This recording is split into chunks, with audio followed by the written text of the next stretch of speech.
Hi there, it's 1T. In this video, I'll be going over our syllabus. So when you come into our course, you'll see this home page. And to get to the syllabus, you could click here in the blue ribbon, but you can also go down here, which is where I direct you to go when you read the first announcement for our course. Of course, this is the video that I'm currently making.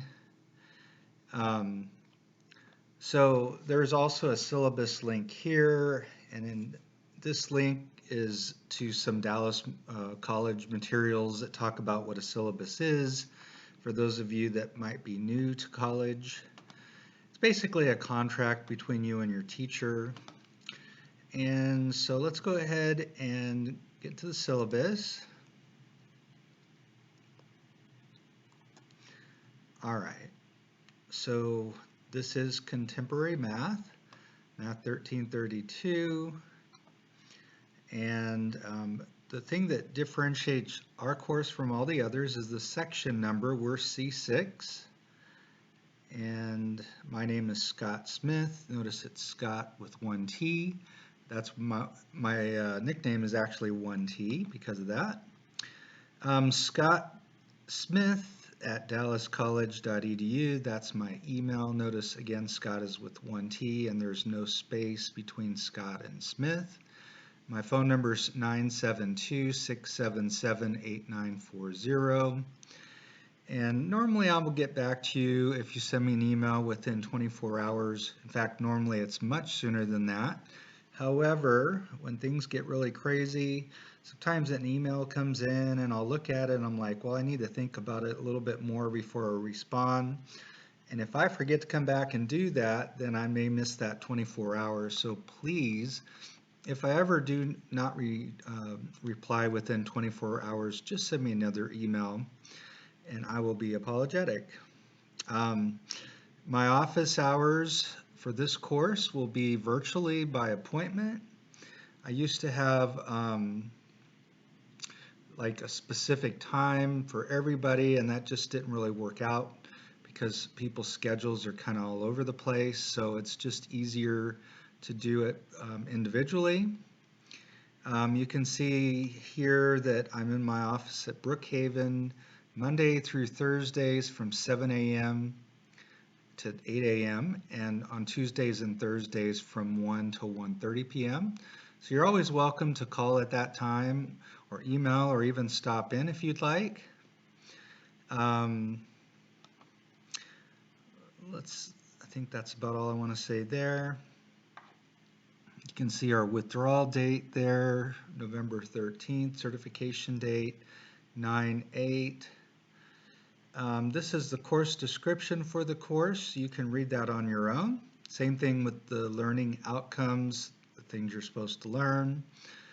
If you haven't looked at the Texas core objectives in the past, I would encourage you to do that. These are the kinds of things that we want our students to improve upon while they're with us at the community college. And these are very important things as you move on into the real world. Critical thinking, communication skills, quantitative reasoning. Anyway, so these are all things that we try to, as a college, improve upon for our students or help them to improve. Let's look at our materials. The book for this course is called Thinking Mathematically. The rest of the information's right there.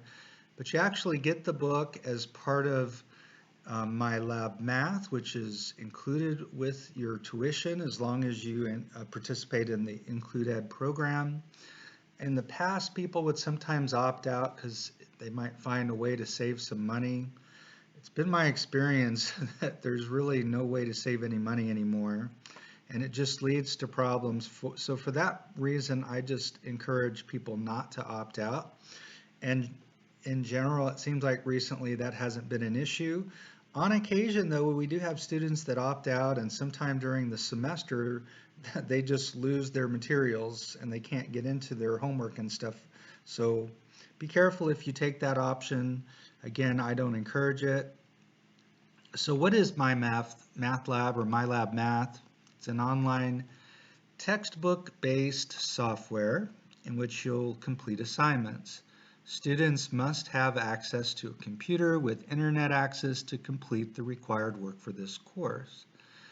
To begin working in My Math Lab, it tells you what to do right there. I'll move on to the calculator. So a calculator is required for this course. I highly recommend this TI-30XS Multiview calculator. It's really a great calculator to have around the house. It's really nice for things like fractions.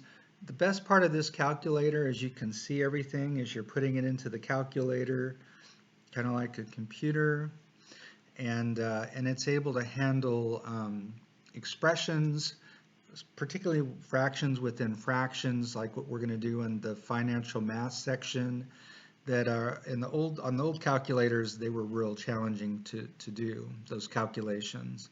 So highly recommend this. It runs about $15–20. You can go on Amazon or Target and Walmart don't seem to be keeping them in stock these days. If you buy them personally, you might have to go like to an Office Max or Staples or something like that. I usually just order them online. Let's look at the graded work for this course. So you can see the homework is 15% of your grade. So homework's basically assigned for each section that we cover. And a nice thing about My Lab Math is if you put an answer in and it's wrong, you get immediate feedback and you'll know what you did wrong, hopefully, and then you can actually rework the problem and hopefully learn from your mistakes. I do want to stress though, I think sometimes students almost treat the homework assignments like video game. They don't really write anything down or very minimal. Highly encourage you to get a notebook of some sort and take some notes, but especially as you're doing the homework, write things out. Make a note of questions, things you want to go back and look at before you take your quiz or your next test. Writing things out actually is part of one of the ways that we learn things, and so highly encourage that.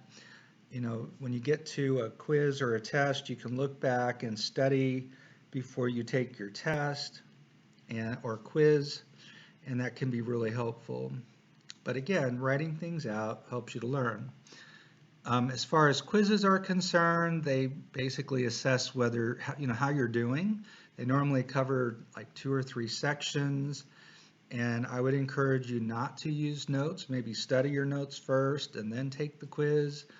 You do get 2 chances. Maybe the second time you might, use some notes. But again, anytime you're using notes to get through the quizzes, that should be an indication that you've still got more work to do before you take your test. You should always be asking yourself as you're working through the materials, the homework and the quizzes, do I understand this?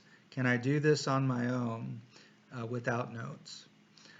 Notice tests will be taken using the Lockdown browser and Respondus Monitor in My Lab Math.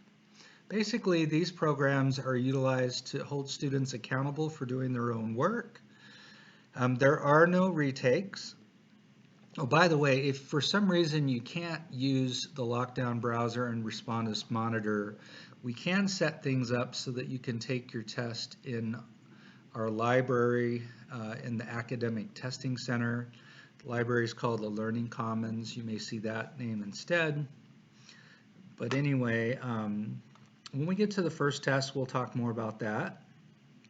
Notice for students who average 80% or better on the homework, I'll drop your lowest test score. But all students do have to take test 5. Let's continue on. Notice the grades are using the normal grading percentage. 90 to 100% is A and on down.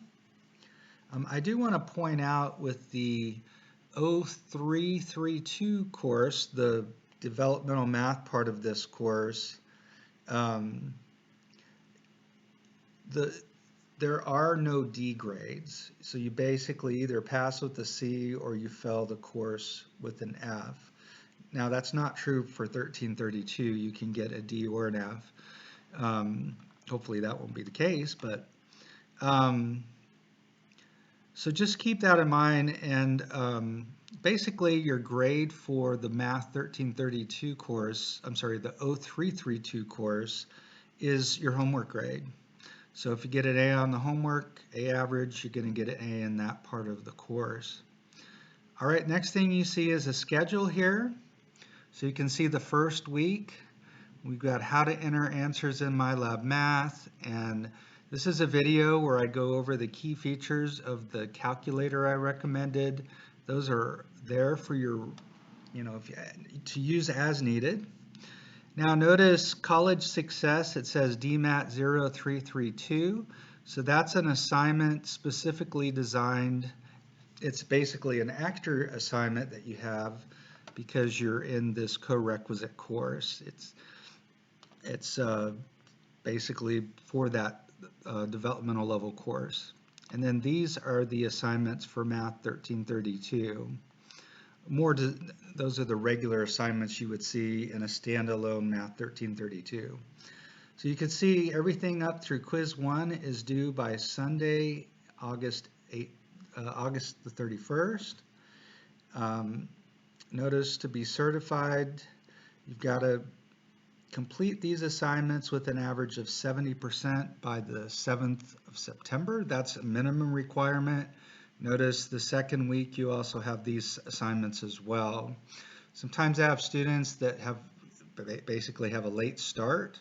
So in order for me to certify you as attending, you got to at least get that first week's assignments done in order for me to certify you as attending. All right, so you can see that it's quite clear in the schedule what you got to do each week. The dates will also be in MyLab Math. And each week I send out an announcement, and I'll just kind of remind you of what's due that week, and I'll talk about anything else that's going on. Maybe, results after test 1. Notice test 1 is in week 3. And anyway, I think that's pretty much everything I wanted to talk about. Let's see, I guess there's a little bit here. If there's any changes, I'll make the announcement on those and send out an email. We talked about what it takes to be certified. I always recommend at a very minimum that you're getting 80% on your homework and quizzes. Remember 80%, and actually I don't know if I talked about that. You can drop your lowest test score if you have I think I did, if you have an average of 80%. As far as late work's concerned, recommend that you get your assignments done on time, but if for some reason your assignments are not done on time for homework and quizzes, there's a 25% deduction up until the date of the test. So test 1 is on chapter 1 and 5. After we take test 1, you can no longer go back and do those assignments. So I think it's really important part of being successful is making sure you're getting those assignments done on time. As far as support contacts are concerned, there's a number of things right there for you. Success coach contact, the care team, technical support. Those are all links that you should be familiar with. The other thing is if you've never gone into the institutional policies, you want to make sure you do that and make sure you're familiar with the policies, things about disabilities, dropping classes, discipline, and those types of things. You should be aware of that. That's pretty much all I have to say. I hope I explained everything pretty well. If you have any questions, just let me know.